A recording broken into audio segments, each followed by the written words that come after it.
Hi, இப்போ இந்த வீடியோவில் நம்ம இன்கம் டேக்ஸ் டிடக்ஷன்ஸ் பற்றி பார்க்கலாம். இன்கம் டேக்ஸ் டிடக்ஷனில் ஏடிசி 1.5 லேக் கிடைக்கும். இது EPF, PPF, ELSS mutual funds, life insurance, school fees, இது எல்லாமே இந்த கேட்டகரியில் இந்த செக்ஷனில் தான் வரும். அடுத்தது 80D அப்படின்னு சொல்லக்கூடிய இந்த மெடிக்கல் இருக்கு இல்லையா, இது உங்களுடைய ஃபேமிலிக்கு நீங்கள் 25,000 வரைக்கும் ஒரு இயருக்கு சேவ் பண்ணிக்கலாம். அதே மாதிரி உங்களுடைய பேரண்ட்ஸ்க்கு எடுக்கிறீங்க அப்படின்னா அது ஒரு 25,000 பண்ண முடியும்.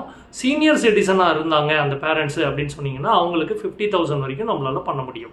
இதை தவிர என்பிஎஸ் டயர் 1 அப்படின்னு சொல்லக்கூடிய இந்த பர்டிகுலர் அக்கௌண்ட்டில் உங்களால் ஒரு 50,000 ருபீஸ் சேவ் பண்ண முடியும்.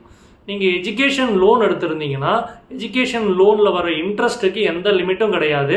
அதை உங்களால் டோட்டலாக உங்களால் எடுத்துக்க முடியும். Home loan interest up to 2 lakh rupees நமக்கு ஒரு பர்டிகுலர் பேன் கார்டு கிடைக்கும். இப்போ ஹஸ்பண்ட் அண்ட் ஒய்ஃப் 2 பேரும் சேர்ந்து இந்த அக்கௌண்ட்டில் எடுத்திருந்தாங்க அப்படின்னு சொன்னீங்கன்னா ஹஸ்பண்டுக்கு 2 lakh rupees தனியாகவும் ஒய்ஃபுக்கு 2 lakh rupees தனியாகவும், ஸோ 2 பேரும் தனித்தனியாக 2 lakh rupees கிளைம் பண்ணலாம். இது உங்களுக்கு ஹெல்ப்ஃபுல்லாக இருந்திருக்கும்னு நினைக்கிறேன்.